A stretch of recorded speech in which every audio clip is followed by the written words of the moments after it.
the ultimate goal that these people have in mind is the goal to create a one-world government run by the banking industry, run by the bankers, and they're doing it in sections. The European currency, the euro, and the European Constitution is one part of it. Now they're trying to do it in America with the North American Union, right? And they want to create a new currency called the Amero, right? And the whole agenda is to create a one-world government where everybody has an RFID chip implanted in them. All money is to be in those chips, right? There'll be no more cash. And this is given me straight from Rockefeller himself. This is what they want to accomplish. And all money will be in your chips.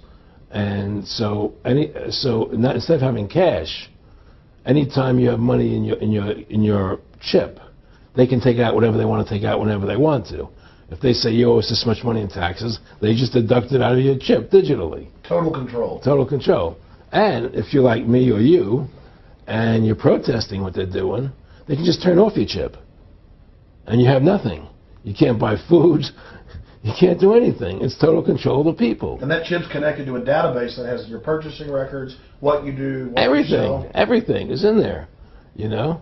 And so they want a one-world government controlled by them, everybody being chipped, all your money in those chips, and they control the chips, and they control people. And you become a slave. You become a serf to these people. That's their goal. That's their intentions. Eric, can you be specific about when you met Rockefeller, how it happened in these discussions?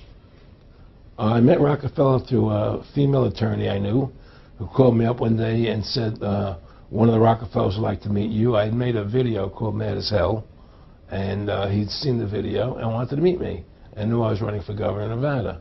So sure, I'd love to meet him. And I met him, and I liked him, and he was a very, very smart man. And we used to talk and share ideas and thoughts. And he's the one who told me 11 months before 9/11 ever happened that there was going to be an event. Never told me what the event was going to be, but there was going to be an event. And out of that event, we were going to invade Afghanistan to run pipelines from the Caspian Sea. We were going to invade Iraq, you know, to take over the oil fields, establish a base in the Middle East, and make it all part of the New World Order. And we'd go after Chavez in Venezuela. And sure enough, later 9/11 happened. And I remember he was telling me how how you're going to see soldiers looking in caves for people in Afghanistan and Pakistan and all these places. And there's going to be this war on terror, which is no real enemy. And the whole thing is a giant hoax, you know, but it's a way for the government to take over the American people. He told you it was going to be a hoax. Oh, yeah. Oh, yeah. There's no question. He says, there's going to be war on terror. And he's just laughing. There's no... Who are we fighting? I mean, why do you think 9/11 happened and then nothing's happened since then? Do you think that our security is so great here that these people who pulled off 9/11, who were able to, can't knock down another plane? Come on, it's ridiculous. 9/11 was done by people in our own government and our own banking system to perpetuate the fear of the American people and to subordinating themselves to anything the government wants them to do. That's what it's about, and to create this war, this endless war on terror. And that's why and that was the first lie. And the next lie was going into Iraq, you know, to get Saddam Hussein out with his weapons of mass destruction. That was the next lie. Now, specifically, this was a little over 6 years ago? This was... 11 months before 9/11. Yeah. And Nick Rockefeller, who's a lawyer, he's become your friend over the previous years, and he's saying to you that there's going to be this big event, and then out of that we're going to have a war on terror, and it's just going to go on and on. Right. An endless war on terror without any real enemy. That you can never, so you can never define a winner. And did he say that it's going to be perfect because you can't define an enemy, it just goes on and on? Yeah, because you can't define a winner. There's no one to beat, so it goes on and on forever.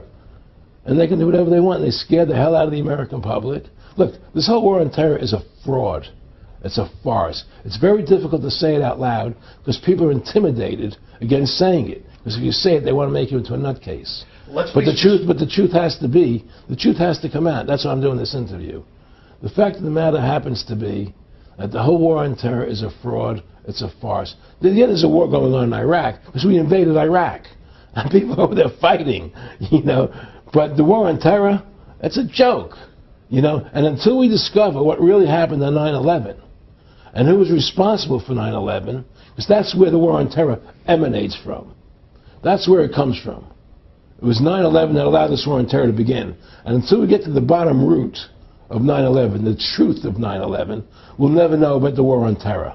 Aaron, you said that he was, and I think it's important, and I know this about the Rockefellers from Dr. Dennis Cuddy and many others who literally, he'll be 20 years old in a lunch line at college, and there's David Rockefeller. And here's here, I mean, they're experts at recruiting and getting what they call players, and that clearly he was, I mean, I want to make it specific and just get you to reiterate what you said last night about you got 30% of the vote, you were having an effect, you made mad as hell, they knew that you'd started the Constitution Party, they knew that you were somebody who was taking action and getting things done, you'd already made some big films, had a lot of other successes, right. So they were trying to recruit you, and didn't it come down to the point of, hey, we are here to recruit you, and don't worry, your chip's going to say, don't mess with us, you know, this guy's don't touch. Yeah, yes, that did happen. I was definitely being recruited, but it's more subtle than that. Well, in your words, just go through the process, and then what he said. Well, what it is remember we were friends, and we used to go to my house a lot. We'd have dinner, we'd talk,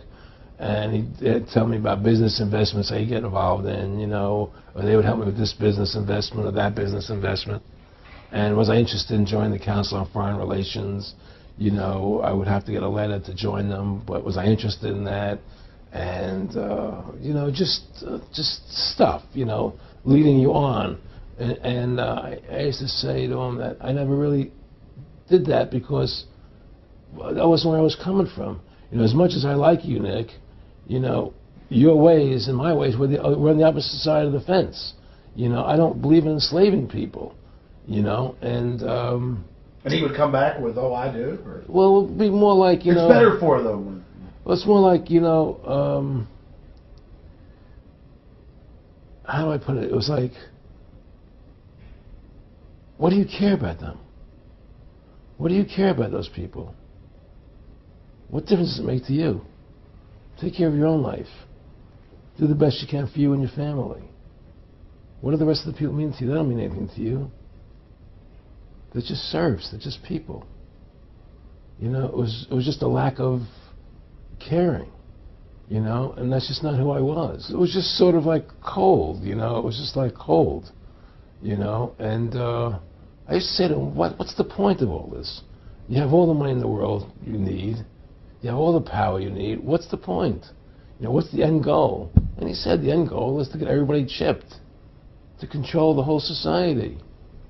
To have the bankers, the elite people, you know, the bankers and some governor controlling the world.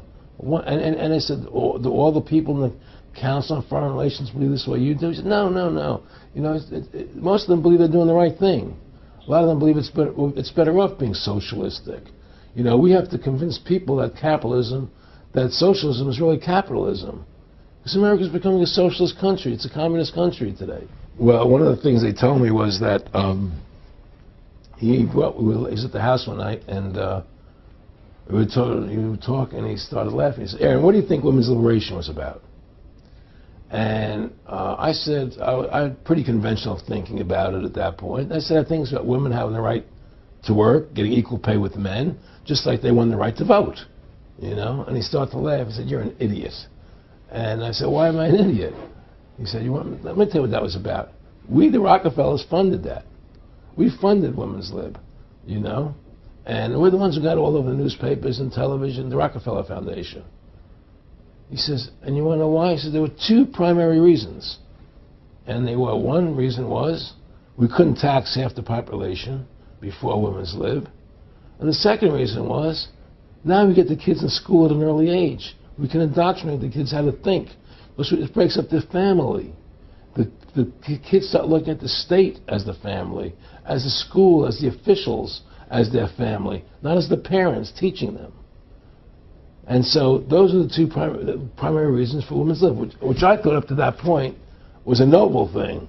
You know, when I saw their intentions behind it, where they were coming from when they created it, the thought of it, I saw the evil behind what I thought was a noble adventure.